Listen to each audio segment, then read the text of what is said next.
নমস্কার, আপনারা দেখছেন চ্যানেল এবিসি। আমি বিজয়, আর প্রত্যেক দিনকার মতো আপনাদের সামনে উপস্থিত হয়ে গেছি। আজ আমি আপনাদের সঙ্গে আলোচনা করব নবরাত্রির দ্বিতীয় দিনে কোন দেবীর উপাসনা করবেন সেই বিষয় সম্পর্কে। দেখুন, নবরাত্রির দ্বিতীয় দিনে মাতা ব্রহ্মচারিণী দেবীর পুজো হয়ে থাকে। দেবী ভগবতী ভক্তদের ব্রহ্মজ্ঞান প্রদানের জন্য ব্রহ্মচারী রূপে আবির্ভূতা হয়েছিলেন। তিনি দেবরাজ ইন্দ্রকে ব্রহ্মজ্ঞান দান করেছিলেন, তাই তার দ্বিতীয় রূপের নাম হচ্ছে ব্রহ্মচারিণী। দেখুন, অগ্নিদেব তৃণখণ্ডিকে তৃণ যে রয়েছে সেই তৃণকে খণ্ডটিকে দগ্ধ করতে চেয়েছিলেন, পোড়াতে চেয়েছিলেন। তার সমস্ত শক্তি প্রয়োগ করেছিলেন, কিন্তু দগ্ধ করতে পারেননি, কারণ পরমেশ্বর ব্রহ্ম অগ্নির শক্তি হরণ করে নিয়েছিলেন।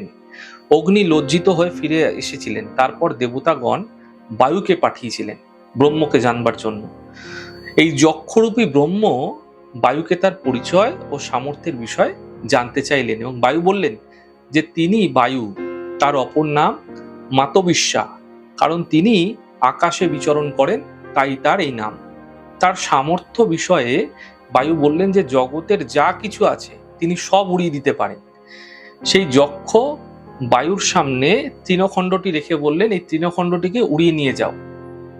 তখন বায়ু তার সর্বশক্তি প্রয়োগ করেও তৃণটাকে কিন্তু এক চুলো নড়াতে পারেননি, কারণ ব্রহ্ম তার শক্তিকেও পূর্বেই হরণ করে নিয়েছিলেন। তাহলে বুঝতেই পাচ্ছেন, অগ্নিকে জানলাম, বায়ুকে জানলাম। বায়ু সম্পর্কে জানলাম, তিনি যে পূজ্য বস্তুটি সেটা কিন্তু জানতে পারেননি। দুজন শক্তিমান দেবতা দিব্যমূর্তিধারী যক্ষকে জানতে ব্যর্থ হয়েছিল। তখন দেবতারা দেবরাজ ইন্দ্রকে অনুরোধ করলো যে যক্ষের স্বরূপ জেনে আসার জন্য।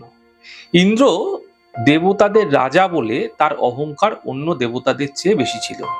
তিনি যক্ষের নিকট হতেই সেই যক্ষ তিরোহত হলেন। বেশি অহংকারী হয় যক্ষরূপী ব্রহ্ম তাকে দেখেই দিলেন না। ইন্দ্র কিন্তু দেবতাদের নিকট ফিরে না গিয়ে এই যক্ষকে চিন্তা করতে লাগলো। তারপর দেখলেন যে আকাশে বহু হৈমবতী উমার আবির্ভাব হয়েছে। ইন্দ্র হৈমবতী উমার কাছে যক্ষের পরিচয় জানতে চাইলেন, এবং উমা বললেন এই যক্ষ হলেন ব্রহ্ম, এই যক্ষই হলেন ব্রহ্ম। বুঝতে পারছেন তো? তোমরা যে এতক্ষণ নিজেদের জয় বলে উল্লাস করছিলে, আমরা জিতেছি, আমরা আসলে ব্রহ্মের, আসলে তা ব্রহ্মের জয়। তার শক্তিতে শক্তিমান হয়ে তোমরা অসুরদের জয় করেছো।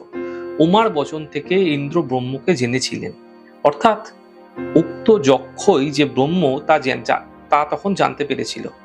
দেবতাগণের মধ্যে অগ্নি, বায়ু, ইন্দ্র এই তিন দেবতা প্রথম ব্রহ্মের ঘনিষ্ঠ সান্নিধ্যে এসেছিলেন, অর্থাৎ তাকে জেনেছিলেন। এই জন্য তারা তিনজন অন্য দেবতাদের অপেক্ষা শ্রেষ্ঠত্ব লাভ করেছিলেন, যেহেতু তারা পরবর্তীকালে জানতে পেরেছিলেন।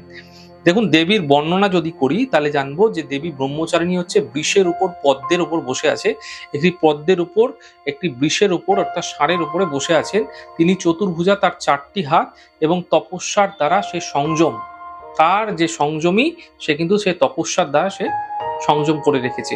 এবং মৃগ চর্মের উত্তরীয় সে পরিহিতা হয়ে রয়েছে, অর্থাৎ সে পরিধান করে রয়েছে মৃগ চর্ম অর্থাৎ হরিণের চামড়া। তার হাতে রয়েছে মোক্ষ দানকারী জপমালা। মোক্ষ অর্থাৎ মোক্ষ আমাদের শেষে আসে, তো মোক্ষ দানকারী জপমালা, কমণ্ডলু এবং অভয় দানকারী বরদ হস্তা। তিনি শুভ্র বস্ত্র পরিহিতা ও স্নিগ্ধ পস্থনী, এবং জয়াদি সখীগণ দ্বারা পরিব্রতা। এবং এই দেবীকে যদি আপনারা পুজো করছেন, তাহলে নবরাত্রির দ্বিতীয়ায় এই দেবীকে, ব্রহ্মচারিণী রূপকে যদি উপাসনা করছেন, তিনি কিন্তু ভক্তদের ত্যাগ, বৈরাগ্য প্রদান করেন, এমনকি ব্রহ্মজ্ঞানও প্রদান করেন। তাই গৃহী, যোগী, দেবতা সকলে এই ত্যাগ, বৈরাগ্য, ব্রহ্মজ্ঞান লাভের আশায় তার আরাধনা করেন।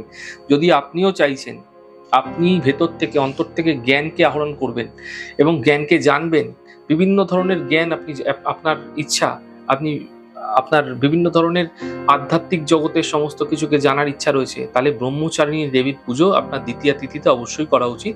এর মাধ্যম দিয়ে কিন্তু আপনারা বিভিন্ন ধরনের শক্তি লাভ করবেন, যাতে আপনার জ্ঞান বৃদ্ধি পাবে। আজকে জানলাম দ্বিতীয়া তিথিতে কোন দেবীর পুজো করবেন সেই সম্পর্কে। আমাদের আলোচনা চলতেই থাকবে পুরো নবরাত্রি জুড়ে, এবং আরো অন্যান্য ভিডিও আসছে দুর্গাপুজো সম্পর্কীয়, সেগুলো আপনারা ফলো করুন। আমাদের এই ছোট ছোট উপস্থাপনাগুলো যদি আপনাদের ভালো লাগছে, সেক্ষেত্রে লাইক করতে, কমেন্ট করতে, সাবস্ক্রাইব এবং শেয়ার করতে বন্ধুদের সঙ্গে ভুলবেন না। অনেক অনেক ভালো থাকুন, সুন্দর থাকুন, সুস্থ থাকুন। আগামী পর্বে দেখা হবে। নমস্কার।